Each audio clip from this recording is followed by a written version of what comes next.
اس لیے گزارش ہے کہ تراویح کے دوران بھی باتیں نہ کریں اور بیان کے دوران بھی نہیں.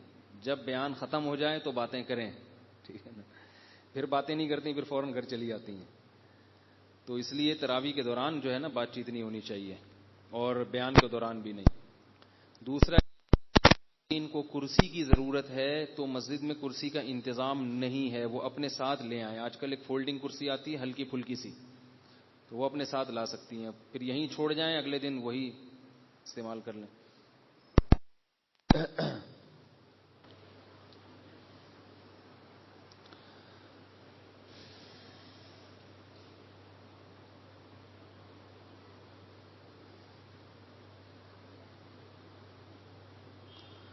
الحمد للہ نحمده ونصلی علی رسولہ الکریم.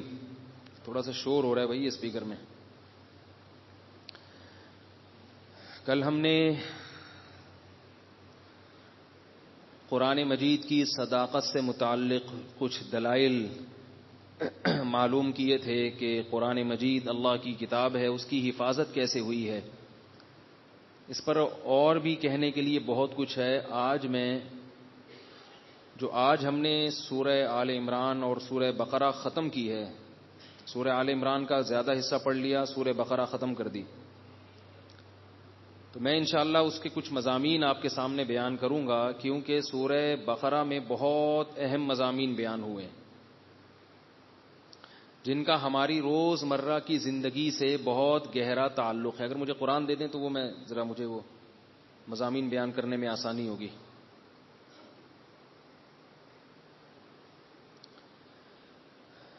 ایک مضمون تو سورہ بقرہ میں جو بیان ہوا ہے وہ 15 لائنوں والا جو یہاں رکھا ہوا تھا ابھی.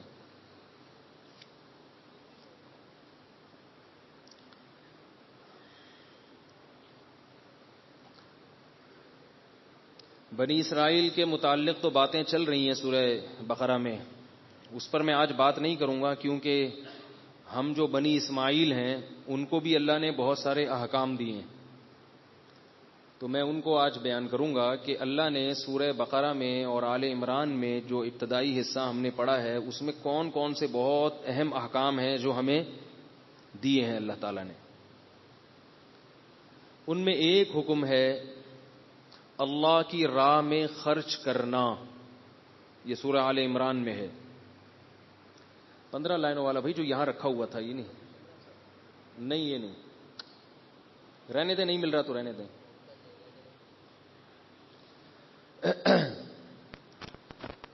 تو اللہ تعالی نے اپنی راہ میں خرچ کرنے کا بہت تاکید کے ساتھ حکم دیا ہے آل عمران میں. مثل الذین ينفقون اموالهم في سبيل الله كمثل حبة انبتت 7 سنابل. کیا عجیب انداز ہے. یہاں سے مضمون شروع ہو رہا ہے, پھر مسلسل کئی آیتوں پہ 2 رکوع تک یہی مضمون جا رہا ہے کہ دیکھو اللہ کے لیے, اللہ کو راضی کرنے کے لیے خرچ کرتے ہوئے ڈرا مت کرو. اگر آپ کسی ایسی تجارت میں انویسٹ کر رہے ہوں کہ اس میں آپ کو ڈبل کر کے ملتے ہوں, تو اس میں تو آپ قرضے لے کے انویسٹمنٹ کرو گے. ابھی بحریہ ٹاؤن کی جو اسکیمیں چل رہی ہیں, لوگ قرضے لے کے پلاٹ خرید رہے ہیں, قرضے لے کے پلاٹ خرید رہے ہیں. حالانکہ وہ پلاٹ آپ کے ساتھ قبر میں نہیں جائے گا, بلکہ پلاٹ کے اندر ہی دفن ہو جاؤ گے. وَلَن يَمْلَأَ فَاهُ إِلَّا التُّرَابُ. نبی نے فرمایا, یہ والا بھی نہیں ہے بھائی, چلو صحیح ہے. نبی صلی اللہ علیہ وسلم نے ارشاد فرمایا کہ انسان جو ہے نا ہر وقت دولت کے پیچھے بھاگتا ہے. اس وقت کراچی میں یا پنجاب میں کسی کے پاس اگر بحریہ ٹاؤن کا پلاٹ نہیں ہے تو وہ احساس کمتری سے مرا جا رہا ہے بیچارہ, پاگل ہوا ہے. اور آپ کی اطلاع کے لیے عرض ہے, میرے پاس بھی نہیں ہے الحمدللہ, مجھے تو کوئی احساس نہیں ہو رہا. مجھے تو اسکیمیں آتی ہیں, گزر جاتی ہیں, پتہ بھی نہیں چلتا. ابھی تک بھی نہیں پتا ریٹ کیا چل رہے ہیں, پلاٹ, حالانکہ کسی نے بتایا 10,000 روپے ہیں. 10,000 کوئی ایسی بڑی چیز نہیں ہے میرے لیے کہ میں پلاٹ نہ خرید سکوں. 10,000 کی کم از کم خرید, پلاٹ تو ظاہر ہے 10,000 کا نہیں جو قرآن اندازی ہوتی ہے نا, لیکن اللہ تعالیٰ کا اتنا شکر ادا کرتا ہوں کہ اللہ تعالیٰ نے ٹینشن فری زندگی دی ہوئی ہے. میں یہ نہیں کہہ رہا کہ آپ پلاٹ نہ خریدیں آپ, ٹینشن نہ لیں پلاٹوں کی, کچھ بھی نہیں ہوتا اگر نہیں ہے. مرو گے, قبر میں جاؤ گے, ختم ہو جاؤ گے. اپنا ذاتی گھر اگر نہیں بنا سکے کوئی پریشان ہونے کی ضرورت نہیں ہے. اگر آپ پریشان ہوتے ہو, کتنا بھی تقوی اختیار کر لو, اللہ کی نظر میں آپ دیندار نہیں ہو, یہ یاد رکھو.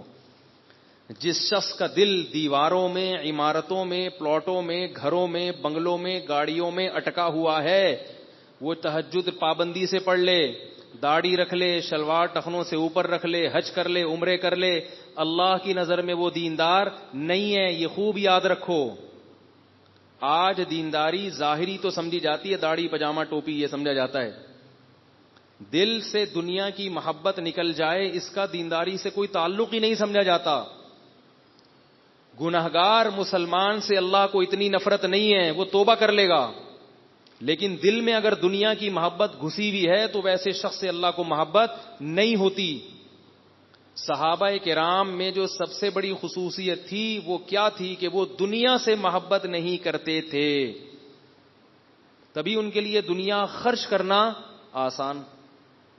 حضرت ابو طلحہ انصاری رضی اللہ تعالی عنہ نبی کے پاس آئے, عرض کیا کہ یا رسول اللہ, اللہ نے قرآن میں ارشاد فرمایا ہے لن تنالوا البر حتى تنفقوا مما تحبون. یہ جو کل پارہ شروع ہوگا نا, پہلی آیت ہے اس کی, کہ اللہ فرما رہے ہیں کہ تم نیکی کی حقیقت تک اس وقت تک نہیں پہنچ سکتے جب تک محبوب چیز اللہ کی راہ میں صدقہ نہ کرو. چونی اٹھنی تو دے دیتے ہیں, وائپر جو لگا رہا ہوتا ہے نا, گاڑی کے شیشہ صاف کر رہا ہوتا ہے, 5 روپے پکڑا دیا اس کو, محبوب چیز.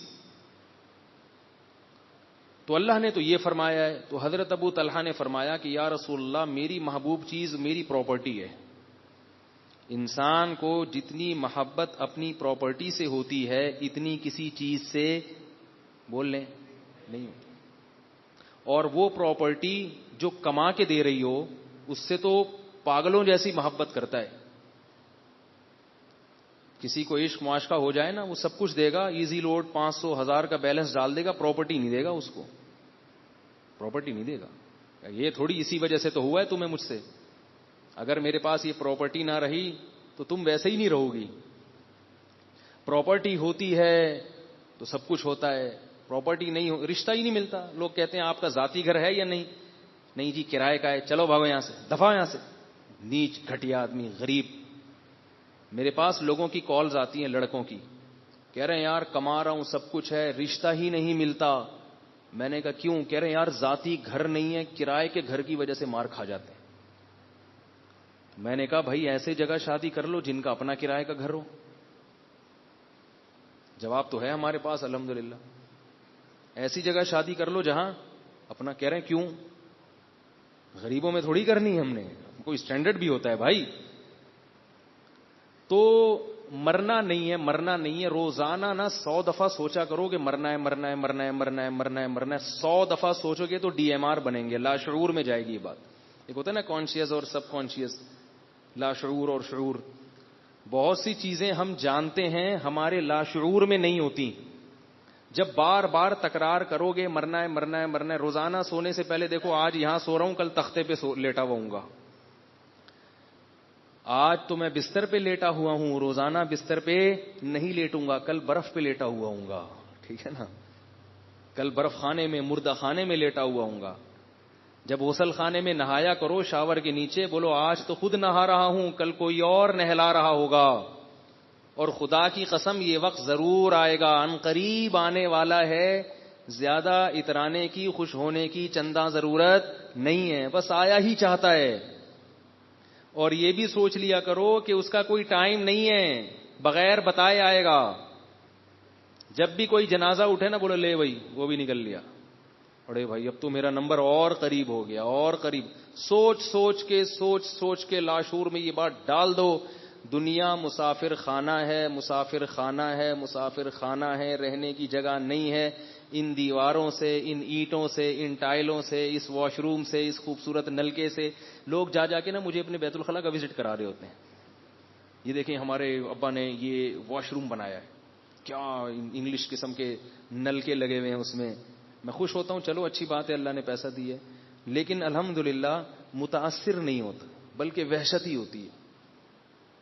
کیا نلکا لگا دیا اس میں، اتنا خوبصورت سونے کا لگا دیا. وہ جو وہ ہے برونائی کا جو صدر ہے نا، برونائی کا، اس کے گھر میں نلکے سونے کے لگے ہوئے ہوں. نلکے کس کے لگے ہوئے ہیں؟ سونے. مر جائے گا تھوڑے دنوں میں، ٹھیک ہے، قبر میں جائے گا، وہی کیڑے کھائیں گے. تو بار بار اللہ اس کے رسول بار بار بتا رہے ہیں دنیا رکھنے کی چیز ہے، دل لگانے کی چیز نہیں ہے. اب سوال پیدا ہوتا ہے رکھیں دل نہ لگائیں، یہ کیسے ہو سکتا ہے؟ رکھنا جائز ہے، سلیمان علیہ السلام نے بھی تو رکھی نا دنیا، بلکہ اللہ سے مانگ کے رکھی ہے. دل نہ لگاؤ، دل نہیں لگے اس کی کیا علامت ہے؟ کہ جب چھن جائے تو تکلیف نہ ہو، چھن جائے تو تکلیف نہ ہو. کیونکہ بھائی کوئی بات نہیں، گزارا تو ٹھیلے سے بھی ہو جاتا ہے، ٹماٹر سے بھی ہو جاتا ہے. کاروبار ختم ہو گیا، لوگ مجھے کہتے ہیں حضرت کاروبار ختم ہو گیا تو ٹماٹر بیچو یار. کیا کہہ رہے ہیں حضرت، کروڑوں کا کاروبار تھا، روڈ پہ آ گیا ہوں. میں بھائی روڈ پہ آ گئے تو روڈ کی ٹماٹر بیچنے کے لیے تو روڈ ہی پہ آنا پڑے گا آپ کو. ٹماٹر بیچو، آوازیں لگاؤ، خربوزے بیچو. خربوزہ میں خریدوں گا سب سے پہلے، خربوزہ 3 کلو، پرچیاں پڑی ہوئی میری جیب میں. خربوزے کھاؤ، خربوزے بیچو. اور جب دماغ میں آئے کہ میں تو میرا یہ اسٹینڈرڈ نہیں ہے تو فوراً سوچو جس کا ہے تھوڑے دنوں میں اس کا بھی اس سے بھی بدتر اسٹینڈرڈ ہو جائے گا جب پڑا ہوا ہوگا نا تختے پہ. میں نے پچھلی دفعہ واقعہ نہیں سنایا تھا آپ لوگوں کو، چائنا میں ہمارے ایک جاننے والے نے بتایا کہ ایک پاکستانی ہے، چائنا کی کسی جہاز کی کمپنی کا شیئر ہولڈر ہے، سب سے زیادہ شیئر اس کے تھے تو کمپنی کا مالک وہ تھا، اور عمر اس کی 40-45 سال. تو وہ صاحب کہنے لگے کہ لوگ اسے دیکھ کے رش کرتے ہیں کہ اتنی کم عمری میں اتنی زیادہ دولت اس پاکستانی نے بنا لی ہے کہ چائنا کی جہاز کی کمپنی کا مالک بن گیا ہے. وہ ہو گئی، اب تو جہاں سے گزر رہا ہے ہٹو بچو ہو رہا ہے. ہٹو بچو، وہی ہٹو بچو سنا ہے نا آپ لوگوں نے. اب جہاں سے بھی جائے گا ہٹو بچو، وہی آ رہے ہیں صاحب. لوگ اسے دیکھ دیکھ کے رش کر رہے ہیں، یار کیا چیز ہے یار، کتنی دولت. ہوائی جہاز کی کمپنی، وہ بھی چائنا کی، پی آئی اے نہیں. پی آئی اے سے اچھی ہماری W11 ہے. میں اسلام آباد سے کراچی آ رہا تھا پی آئی اے میں، اب شاید سنا ہے تھوڑی صحیح ہو گئی، یہ چند مہینے پہلے کی بات ہے. تو جب وہ پی آئی اے زمین پہ اترا ہے نا جہاز، دھاڑ کر کے لگا اتنی زور سے. ایک تو اس سے ہلے ہم بہت زور سے، پھر جو اس نے بریک لگائی ہے تو سب دھاڑ کر کے آگے جا کے لگے، حالانکہ سیٹ بیلٹ باندھی ہوئی تھی.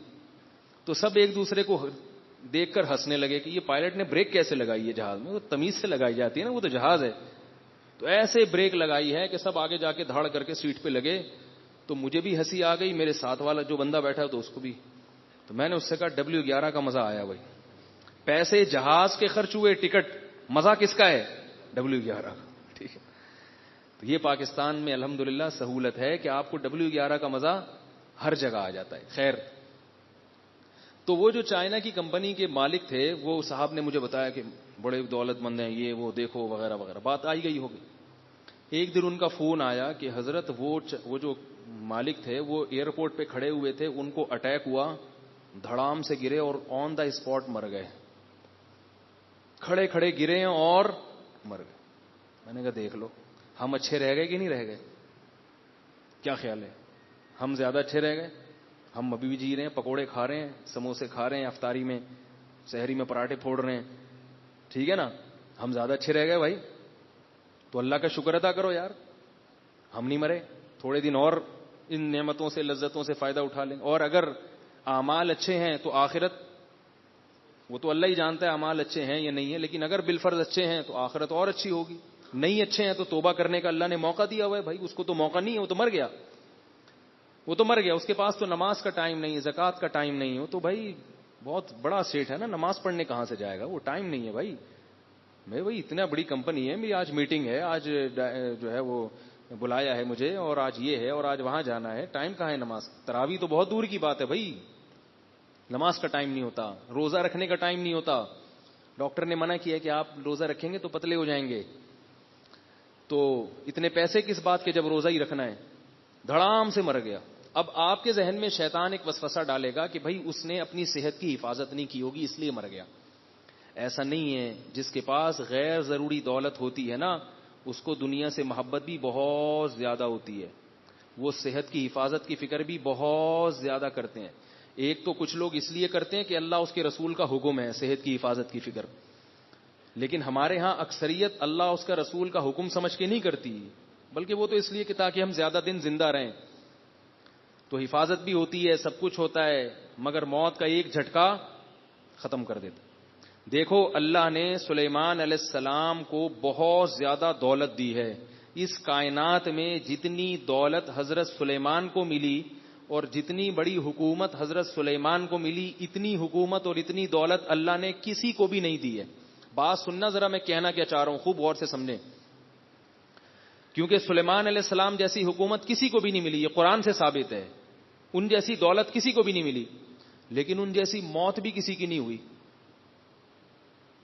اللہ کے پیغمبر ہیں, بیٹھے ہوئے ہیں, جنات سے تعمیراتی کام لے رہے ہیں, عصا ہاتھ میں ہے اور ایسے سیدھے بیٹھے ہوئے ہیں, نگرانی کر رہے ہیں کہ بھئی مزدوروں سے نا کہ کام کرو.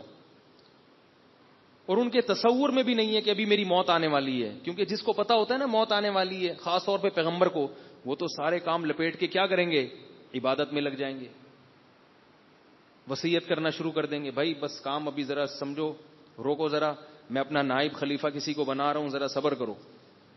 اور دوسری بات یہ کہ سلیمان علیہ الصلاۃ والسلام کے بارے میں یہ بدگمانی بھی جائز نہیں ہے کہ انہوں نے صحت کا خیال نہیں رکھا ہوگا. جتنا اپنی صحت کا خیال پیغمبر رکھتے ہیں اتنا خیال دنیا میں کوئی بھی نہیں رکھتا. پیغمبر کبھی بھی ایسی خوراک نہیں کھاتے جو ان کی صحت کے لیے نقصان دہ ہو. پیغمبر کبھی اتنا نہیں کھاتے کہ جو ان کی صحت کے لیے نقصان دہ ہو. پیغمبروں کی زندگی بالکل معیاری ہوتی ہے, صحت کے اعلی معیار پر ہوتی ہے, اور کوئی پیغمبر اللہ نے کمزور پیدا نہیں کیا. سارے پیغمبر خوبصورت, پرکشش, انتہائی اعلی اور معیاری صحت کے حامل ہوتے ہیں. تو اب مجھے بتاؤ, سلیمان علیہ السلام لاٹھی ایسے ہاتھ میں رکھ کے, ٹیک لگا کے اور نگرانی کر رہے ہیں, اور اللہ فرماتے ہیں موت کا فرشتہ آیا اور روح قبض کر کے چلا گیا. ایسے منٹوں میں روح قبض کی ہے کہ وہ اسی طرح ہی پڑے رہے ہیں, بس ایسے بیٹھے ہوئے اور موت آ گئی, کیونکہ ٹیک لگی ہوئی تھی, گرے نہیں. اور جنات یہ سمجھ رہے تھے کہ سلیمان علیہ السلام نگرانی کر رہے ہیں, کیونکہ انبیاء کی جب موت واقع ہوتی ہے تو ان کے جسم میں تغیر نہیں ہوتا, انبیاء کی باڈی محفوظ رہتی ہے, اس میں کوئی تغیر نہیں آتا. اسی وجہ سے نبی صلی اللہ علیہ وسلم کو دیر سے دفنایا گیا ہے, کہ جلدی دفنا دیتے تو خلافت میں اختلاف ہو سکتا تھا. صحابہ نے سوچا کہ نبی کو دفنائیں گے بعد میں اور خلیفہ کا تعین پہلے کریں گے, ورنہ مسلمانوں میں تلواریں نہ چلنا شروع ہو جائیں. جبکہ عام میت کو جلدی دفنانے کا حکم ہے, دیر سے دفنانے کی اجازت نہیں ہے. اس پر رافضی لوگ یہ اعتراض کرتے ہیں صحابہ اکبر کے نبی کی توہین کی, اتنے دن تک دفنایا نہیں. تو یاد رکھو نبی کی اس لیے توہین نہیں ہے کہ نبی کے جسم میں ذرہ برابر بھی تغیر نہیں ہوتا, ایسے ہی چمکتا ہے, ایسے ہی فریش ہوتا ہے جیسے دنیا میں تھا. تو صحابہ نے سوچا کہ خلیفہ کا نامزد ہونا پہلے ضروری ہے, ورنہ کہیں منافقین امت میں اختلاف نہ پیدا کر دیں, اس لیے بعد میں دفنایا ہے. تو سلیمان علیہ السلام کے جسم میں کوئی تغیر نہیں ہوا, بالکل ایسے بیٹھے ہوئے ہیں, موت آئی اور گئے دنیا سے. یہاں تک کہ دیمک نے ان کی لکڑی کو کھانا شروع کر دیا, جو عصا تھا نا, عصا لاٹھی, وہ کھاتے کھاتے جب اس کا بیلنس آؤٹ ہوا ہے تو سلیمان علیہ السلام زمین پہ گر گئے. پھر لوگوں نے آ کے دیکھا, نبض چیک کی, لوگوں نے بولا بھائی ان کا تو انتقال ہو گیا.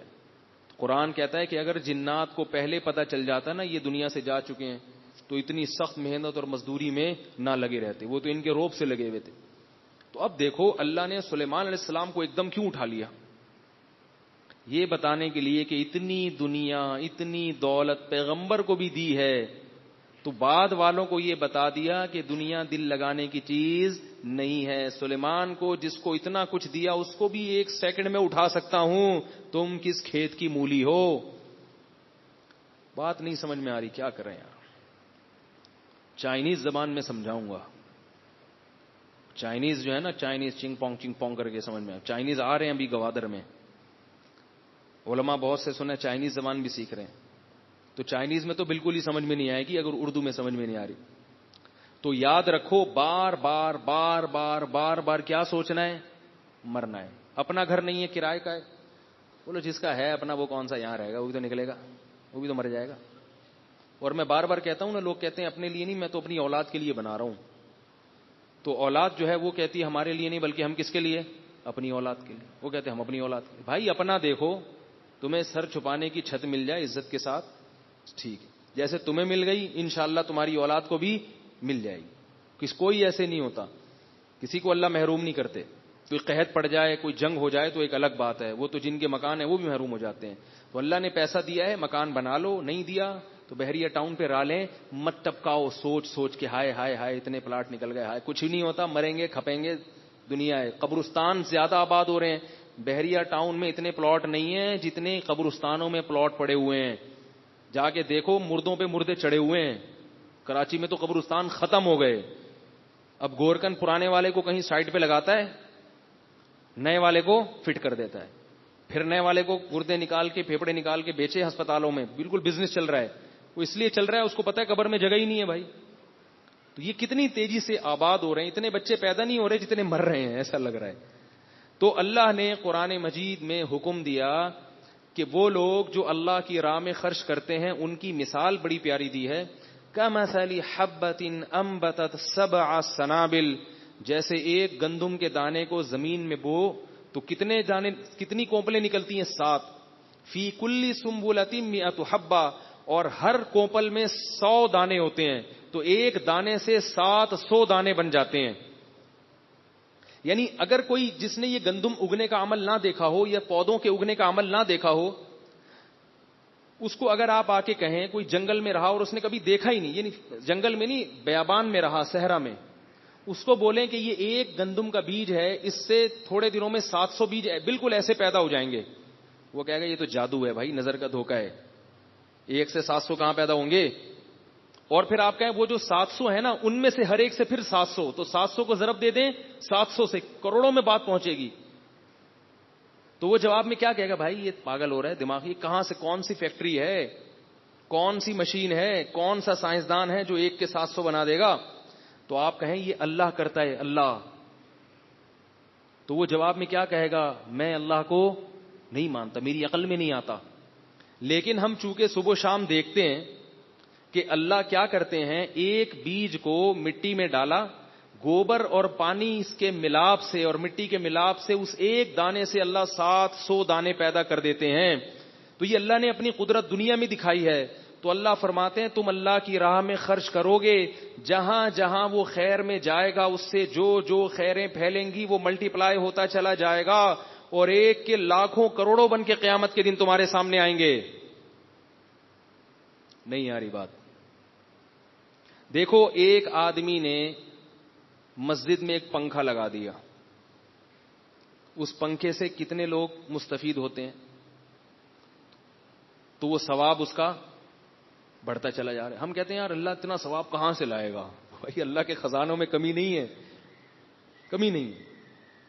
تو وہ ملتا رہے گا ملتا رہے گا. پھر وہ نماز پڑھنے آیا پنکھے کی وجہ سے, پنکھا نہیں تھا تو وہ نہیں آتا. اکثر تو ایسے ہی ہوتے ہیں, ایئر کنڈیشن ہے تو آ گئے, پنکھا ہے تو تھوڑے کم آئے, پنکھ کچھ بھی نہیں ہے تو امام صاحب ہی بھاگ گئے, ٹھیک ہے نا.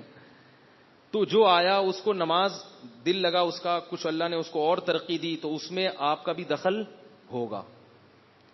یہ لوگ جو مدرسوں میں پیسے دیتے ہیں, وہاں جو علماء بن کے نکلتے ہیں, تو وہ علماء جب تک خیر کا کام کرتے رہیں گے, جس نے اس مدرسے میں انویسٹمنٹ کی تھی اس کا کچھ نہ کچھ حصہ اس میں ہوگا کہ نہیں ہوگا, وہ بڑھتا رہے گا بڑھتا رہے گا بڑھتا رہے گا بڑھتا رہے گا بڑھتا رہے گا. اسی وجہ سے نبی صلی اللہ علیہ وسلم نے ارشاد فرمایا کہ جب انسان مر جاتا ہے, انقطع عملہ الا من ثلاث, مر جاتا ہے تو سب کچھ ختم مگر 3 چیزیں باقی رہتی ہیں. 3 چیزیں کیا رہتی ہیں باقی؟ نمبر 1 صدقۃ جاریہ, ایسا صدقہ کر دیا جس کے آثار چل رہے ہیں.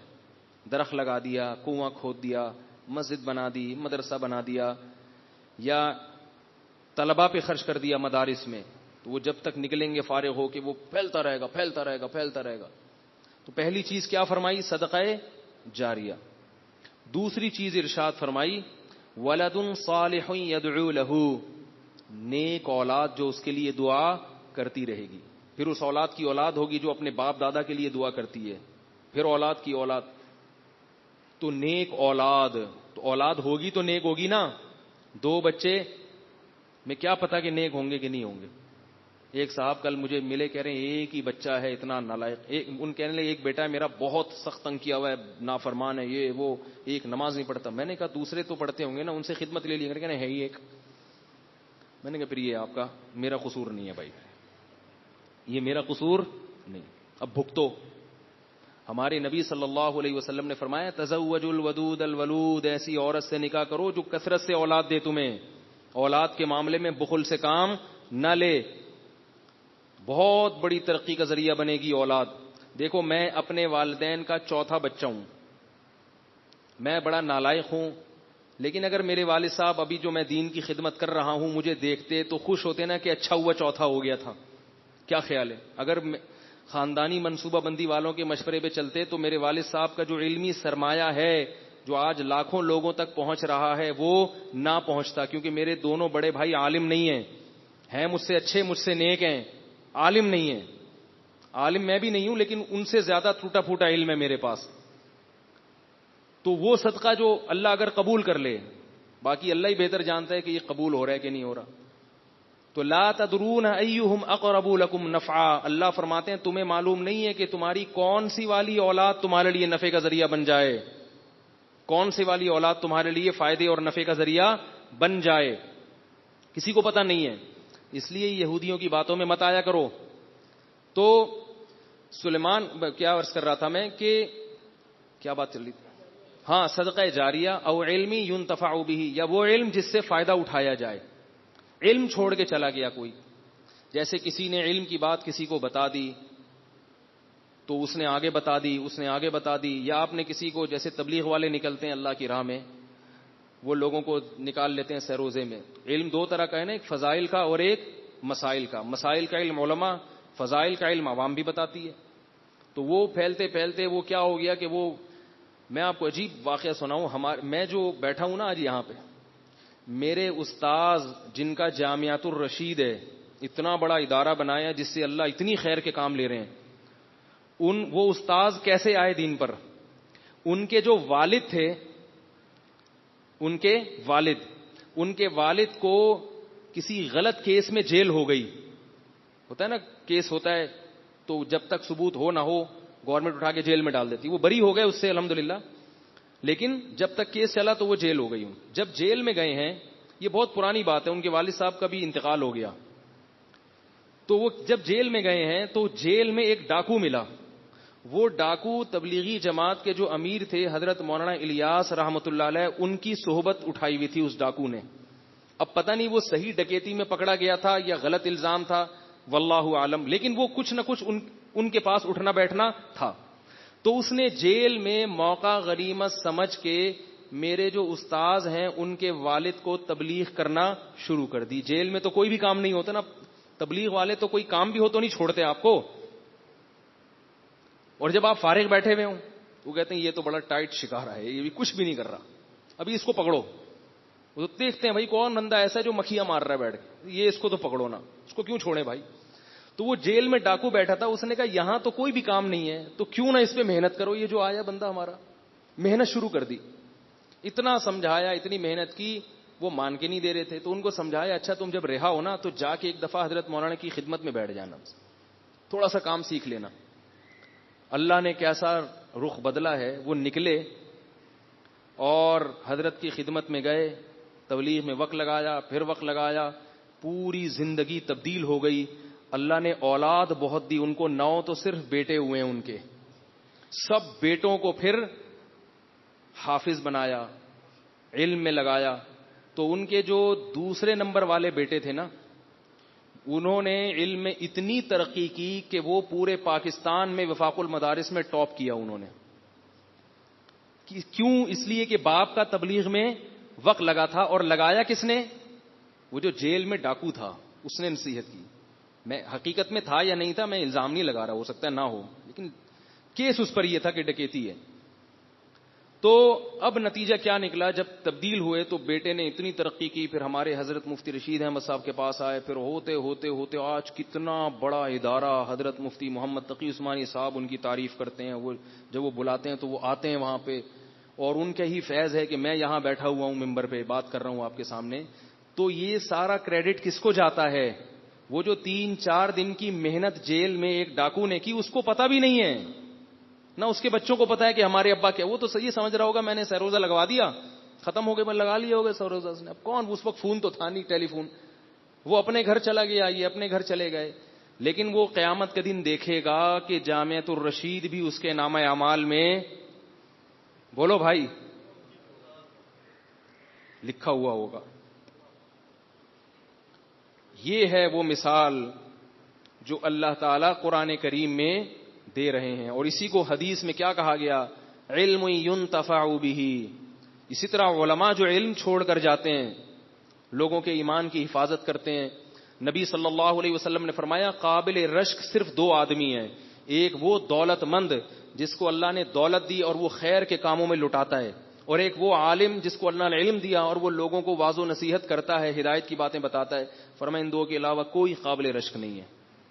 مطلب یہ کہ یہ نہیں کہ کوئی اور قابل رشک نہیں ہے. حدیث میں حس کا مطلب ہوتا ہے، مفہوم مخالف معتبر نہیں ہوتا. مطلب یہ کہ حقیقی معنوں میں یہی 2 قابل رشک ہیں، کیونکہ ان کی خیریں بہت ہیں. تو غریب آدمی دولت مند کو دیکھ کے یہ کہے کہ کاش میرے پاس دولت ہوتی تو میں بھی ایسی خیر میں خرچ کرتا، اور جس کے پاس علم نہیں ہے وہ عالم کو دیکھ کے رشک کرے کہ کاش میرے پاس علم ہوتا میں بھی خیر کے کام میں خرچ کرتا، میں بھی علم کی جو ہے نا خدمت کرتا. تو یہ وہ 2 شخص ہیں جن کے بارے میں نبی صلی اللہ علیہ وسلم نے فرمایا. تو اللہ نے کیا فرمایا کہ وہ لوگ جو اللہ کی راہ میں خرچ کرتے ہیں، کمثل حبۃ انبتت سبع سنابل، کہ ان کی مثال اس گندم کے دانے کی طرح ہے جس نے 7 کونپلیں پیدا کی. فی کل سنبلۃ مئۃ حبہ، اور ہر ایک میں 100 دانے ہیں. واللہ یضاعف لمن یشاء. فرمائے یہ تو عام فارمولہ ہے، لیکن اللہ بعض دفعہ کسی کے لیے اس میں اور زیادہ اضافہ کر دیتا ہے، اور رمضان میں اور زیادہ ثواب بڑھ جاتا ہے صدقات و خیرات کا. نبی صلی اللہ علیہ وسلم رمضان میں سخاوت کے دریا بن جاتے تھے، سخاوت کے دریا. حالانکہ آپ کے پاس تھا کیا، تو اس کو نہ دیکھا کرو میرے پاس ہے کیا، جتنا ہے اس میں سے کچھ نکال دو. اور نبی صلی اللہ علیہ وسلم نے فرمایا انفق یا بلال ولا تخش من ذی العرش اقلال. حضرت بلال کو حکم دیا کہ اللہ کی راہ میں خرچ کرو، اور عرش والے سے غربت کا خوف مت کرو کہ وہ تمہیں غریب بنا دے گا. وہ عرش کا مالک ہے، اتنے بڑے عرش کا، تو وہ تمہیں اپنے خزانوں سے نہیں دے گا. ہم بہت ڈرتے ہیں خرچ کرتے ہوئے، سب ڈرتے ہیں، میں بھی اسی میں داخل ہوں، سب ایک جیسے ہیں. میں تو اس لیے باتیں کر رہا ہوں تاکہ اللہ مجھے بھی عمل کی توفیق دے. بہت ڈرتے ہیں ہم لوگ. تو یاد رکھو اللہ کو کنجوس آدمی پسند نہیں ہے. اور ایک اور آیت یہ بتا کے پھر جو دوسرا مضمون ہے آل عمران کا وہ کل انشاءاللہ بتاؤں گا میں، وقت بہت زیادہ ہو جاتا ہے. وہ بھی بہت 3-4 موضوع ہیں جو آج بیان ہوئے ہیں، بہت سارے موضوع بہت ہی اہم ہیں. دوسرا اللہ نے اس کی ایک مثال دی ہے، بلکہ حکم دیا ہے کہ یا ایھا الذین آمنوا، اے ایمان والو، لا تبطلوا صدقاتکم بالمن والاذی. جب کسی پہ خرچ کرو نا، کسی کو صدقہ دیا یا کسی کو ہدیہ دیا، تو پھر اس کے بعد احسان جتلا کر یہ اجر اپنا ضائع مت کرو. ملا نصیر الدین والا سنا دوں قصہ، بڑا زبردست. آج ہوتا کیا ہے، وہ ملا نصیر الدین تھے، ان کے پاس ایک سیاستدان آیا، اس نے کہا کہ مجھے اپنا جو پجامہ اور یہ شیروانی دے دو، میں نے جلسے میں تقریر کرنی ہے. میرے پاس کوئی پجامہ نہیں ہے اتنا خوبصورت، پہلے زمانے میں تو ایسے ہی ہوتے تھے نا، پجامے اور اچکن پہنا کرتے تھے لوگ. تو یہ مجھے دے دو، میں نے جلسے میں تقریر کرنی ہے. ملا نے کہا کہ ٹھیک ہے میں دے دوں گا، لیکن جلسے میں میں بھی چلوں گا تمہارے ساتھ. انہوں نے کہا بہت اچھی بات ہے، تم میرا تعارف تم ہی کرا دینا. اب جب جلسہ شروع ہوا ہے تو ملا نصیر الدین نے کہا کہ حضرات آج جس شخصیت کو میں دعوت خطاب دے رہا ہوں وہ ایسے ہیں، وہ یوں ہیں، انہوں نے یہ کیا، انہوں نے یہ کیا، لیکن ان کا جو پجامہ ہے وہ میرا ہے. لیکن ان کا جو پجامہ ہے وہ کس کا ہے؟ وہ میرا ہے. جلسہ ختم ہو گیا. سیاستدان نے کہا یار تم یہ پجامے کا کیوں بتا رہے ہو کہ یہ میرا ہے؟ تو اس نے کہا بھائی میرا ہے نا, میں نے آپ کو دیا ہے. تو کہہ رہے ہیں ٹھیک ہے دیا ہے, لیکن سب کے سامنے یہ احسان جتلانا کتنی بری بات ہے, پاجامہ تمہارا ہے, لو اپنا پاجامہ واپس. نہیں آپ رکھے ٹھیک ہے, میں اب نہیں بتاؤں گا کہ یہ پاجامہ میرا ہے, ٹھیک ہے میں یہ نہیں بتاؤں. دوبارہ جلسہ ہوا, ملا صاحب چڑھے جلتے اور کہنے لگے حضرات یہ بڑی شخصیت ہیں اور یوں ہیں اور یوں ہیں, ان کا جو پاجامہ ہے وہ انہی کا ہے, وہ میرا نہیں ہے.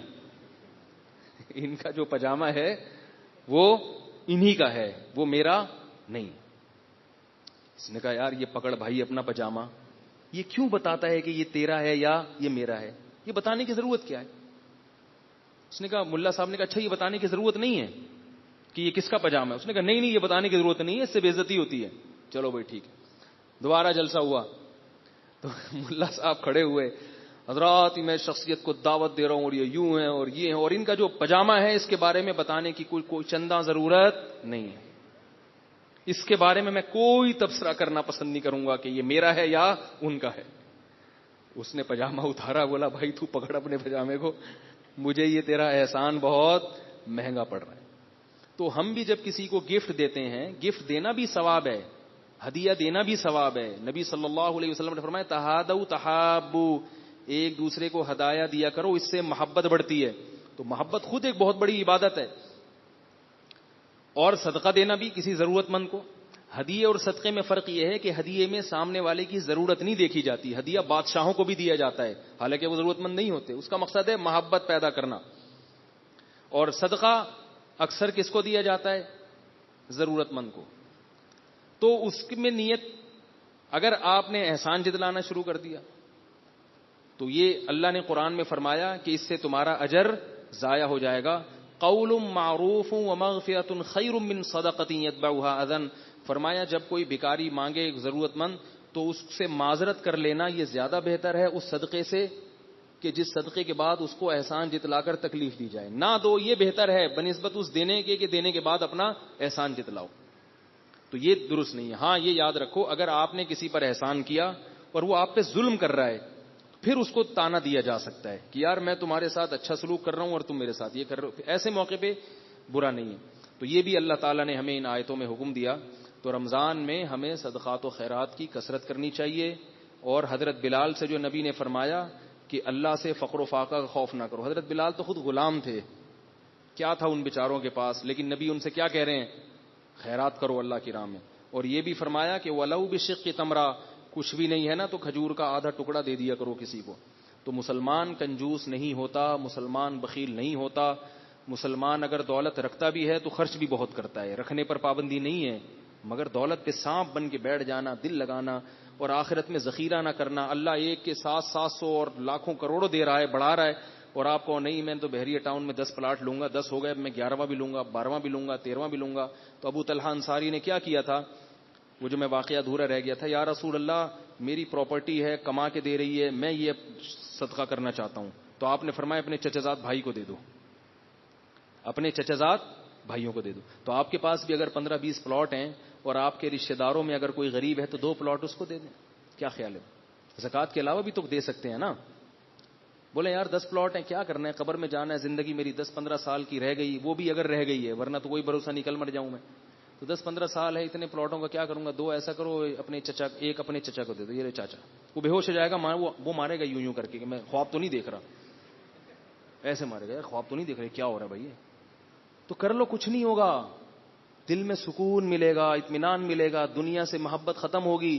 اللہ نے یہ بھی فرمایا کہ ایمان والے اس لیے بھی مال خرچ کرتے ہیں, تثبیتا من انفسہم, اپنے دل کی اصلاح کے لیے بھی مال خرچ کیا جاتا ہے. بعض دفعہ اس لیے مال نہیں خرچ کیا جاتا کہ سامنے والے کی ضرورت ہے, بعض دفعہ اس لیے خرچ کیا جاتا ہے کہ مجھے نوٹوں سے محبت بہت ہو رہی ہے تو یہ محبت ختم کرنی ہے. یہ کیوں دل لگ رہا ہے اتنا 5-5 ہزار کے نوٹوں سے, اتنی کیوں محبت ہو رہی ہے, یار اس کو دے دو کسی. اس لیے بھی ہمارے حضرت مفتی رشید احمد صاحب کے ایک مرید تھے, وہ آئے حضرت سے پاس, کہنے لگے جب میری دکان میں رش زیادہ ہوتا ہے اور میں بہت زیادہ کاروبار میں مشغول ہو جاتا ہوں اور میرا دل جب دکان میں اٹکنا شروع ہوتا ہے تو میں 3 دن کے لیے بغیر کسی وجہ کے دکان بند کر دیتا ہوں. میرا خیال ہے مشکل ہو گیا, زیادہ ہو گئی ڈوز. تو میں کیا کرتا ہوں, 3 دن کے لیے دکان بند. کہ اتنا دکان سے دل کیوں لگا ہوا ہے, حالانکہ مجھے پتا ہے کسٹمر آ رہے ہیں, رش لگا ہوا ہے. نہیں بھائی, اللہ سے ہونے کا یقین آ جائے, دکان سے نسبت ختم ہو جائے.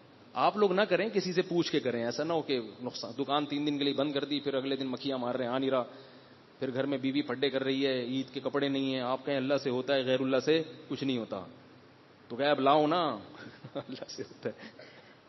تو توکل ہر ایک کا مختلف ہوتا ہے. علماء کہتے ہیں کہ کسی ماہر کی نگر اتنا توکل جتنا افورڈ کر سکو, جتنا برداشت کر سکو. وہ ایک آدمی کا مشہور ہے نا کہ اس کو بھولنے کی بیماری تھی, چلیں لمبے قصے ہو جائیں گے, چھوڑیں.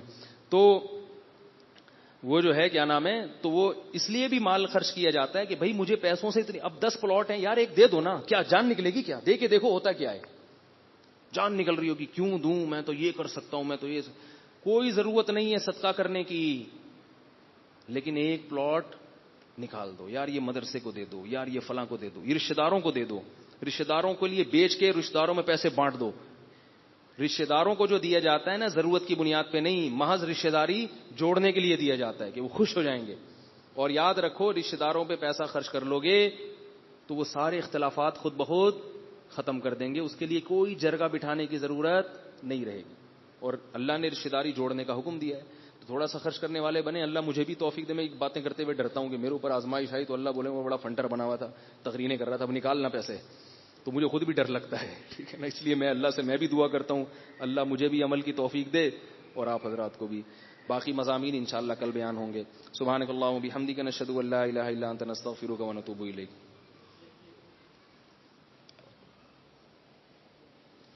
خواتین پہلے بیٹھ جائیں ذرا اپنی جگہوں پہ, مردوں کو نکلنے دیں, جب مرد سب نکل جائیں پھر خواتین جائیں.